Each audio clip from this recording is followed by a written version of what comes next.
What up, Screen Fiends? I'm GB, and you're tuned in to Headz TV, where we like to discuss all the wonderful things appearing on your movie and your TV screens.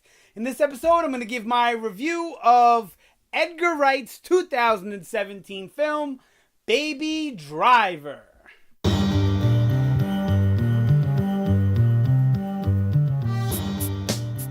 Okay, so Baby Driver. Let me start by saying I really enjoyed the film. I had a lot of fun with it. There was many things that I thought were really good about the film. I'm going to talk about those first, and then I'll get to my few, because there's only a few little nitpicky things, I guess, that I really didn't like about it. But for the most part, the cast was great. The characters I really enjoyed. But Edgar Wright always does character well. Always, everything I've seen Edgar Wright done, the characters are always great, even if you don't like the actual movie itself. The plot and all that it's all right. It has some of the best car chases that I've ever seen in any movie. Some of the best car driving action that I've ever seen. It makes use of its music better than almost all other movies. The only other movies I think that can compare to the way the music is used in Baby Driver are the Guardians of the Galaxy movies. And when I say that, I mean the music is not only there to add emotion to the scene or to liven up the scene. It adds depth to the storytelling. If you pay attention to the songs or the titles, they really add to the scene itself, to the story of the overall movie itself. And that's an amazing thing that most filmmakers don't do with music.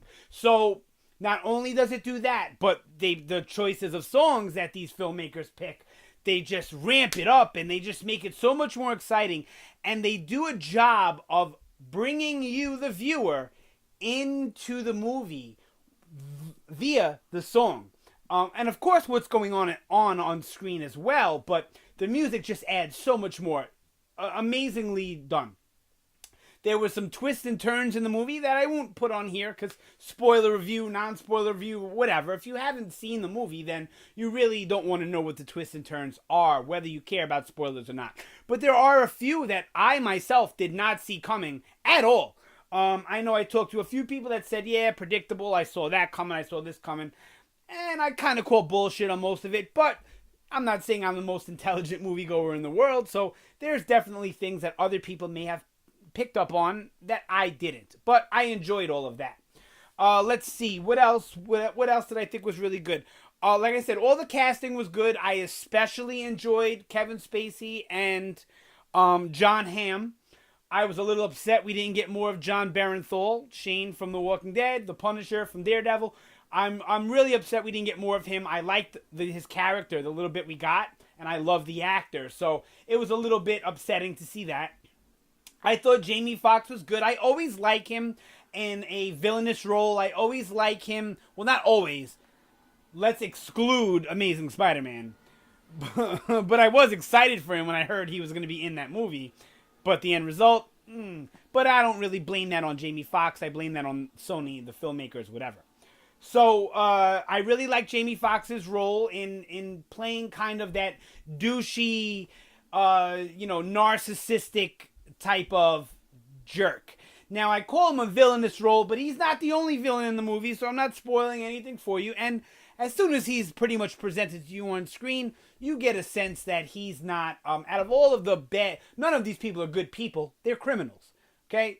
They might be good people outside of being criminals, but they're all bad guys. So, but in a room full of bad guys, he stands out as being one of the better guys, as does Jon Bernthal's character for the little bit we get of him.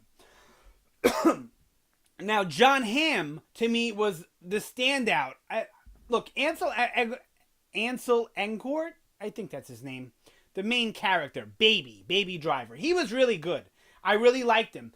I connected with him. He resonated with me, even though I'm not really considered a millennial. I guess I have millennial sensibilities, and he resonated with me as a character. I really enjoyed him. But Jon Hamm, to me, was the standout, even though, look, He's proved to me time and time again that he's a great actor. Everything I've seen him in, even movies that aren't that good, he's really good in them. Mad Men, which was beat me up about it if you want or not, but it was an insanely boring series that I watched the whole thing mainly because of how good John Hamm was as Don Draper. So I love John Hamm in him. It's not like I'm surprised how good he was in this movie, but the combination of him and the girl who plays his girlfriend, I really should have looked that up. I apologize I didn't. I've seen her in a few things before as well. She's insanely gorgeous, talented actress as well. And the two of them together, I really, really enjoyed throughout this film more than anybody else. But Kevin Spacey's character is also really good. Yeah, and the car chases, like I said before, absolutely amazing. I love them. You'd be hard pressed to find car chases that were filmed better than this, that were handled better, or that have better things going on in it. Even the 1 foot chase in the movie is just as exciting as the car chases, which is something. I've only seen maybe one other foot chase that resonated with me as much, and it's in a movie that wasn't too great, Takers, and it was from a guy who's not really an actor, Chris Brown, who did just an awesome job on that foot chase. All right, the things I didn't like about the film, and there's not many, I'm almost done with the review, don't worry. The writing in the movie, the dialogue is great. Edgar Wright's dialogue is always great, but his dialogue does not fit with American characters, I feel. A lot of the dialogue that comes out of these characters' mouth would sound fantastic coming out of a British actor's mouth in a movie that has the British sensibilities, like most of Edgar Wright's stuff. But coming out of the mouth of Kevin Spacey or John Hamm or Jamie Foxx sounded off to me. It's good dialogue, just doesn't fit the characters, I feel. But like I said, if they all had British accents and this took place in London, it probably would have worked just fine. I also had a problem with the love interest and the love story. Not that they had one, but in the way it develops far too quickly, far too out of not out of nowhere, but it just develops in a way that doesn't feel natural, and I didn't believe it. The actor and the actress have great chemistry, but the way it goes in the story, I didn't believe it for where they end up in the film. And there was also one car chase scene where the chase and everything is great, but there's this one like innocent bystander who's witnessing this robbery, who takes it upon himself to whip out a gun and chase down the bad guys.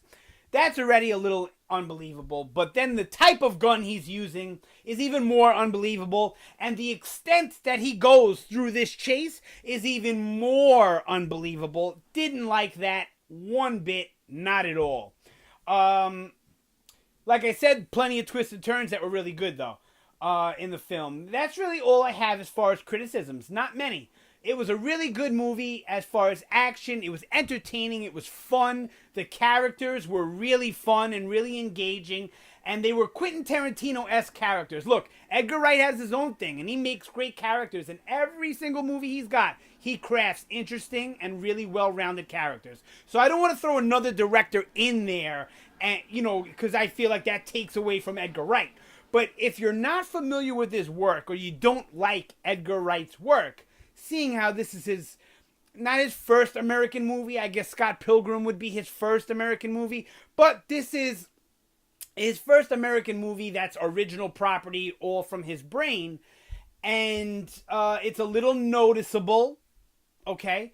But all in all, this was a enjoyable film. And the characters do remind me of Quentin Tarantino characters, which is not a bad thing. But I just didn't want to take anything away from Edgar Wright in saying that. So, check it out. Baby Driver was a good movie. If you like heist films, you like Edgar Wright films, you like Quentin Tarantino-esque films, you'll like Baby Driver. You like car chase movies, you'll like Baby Driver. Other than that, it's not like a shoot 'em up, bang, bang. It's not a traditional heist movie by any means. Yep, I would put it more on the lines of like Italian Job, maybe, a little bit. But way better. All right, that's it for this one. Sound off down below. Let me know what you thought about Baby Driver. Let me know what you think about my review. Chime in. Anything you got to say at all, let's talk about it. If you guys don't keep the dialogue going, I can't keep the dialogue going. At least not on this video, right? All right, yeah, if you haven't checked out the channel, I do other movie reviews. I do mostly TV show stuff, but I'm a huge movie nerd, so I do a lot of movie stuff from time to time. Yep. That's it for this one. Thank you so much for watching. Always appreciate it. You guys have a fantastic day, and I will see you next time.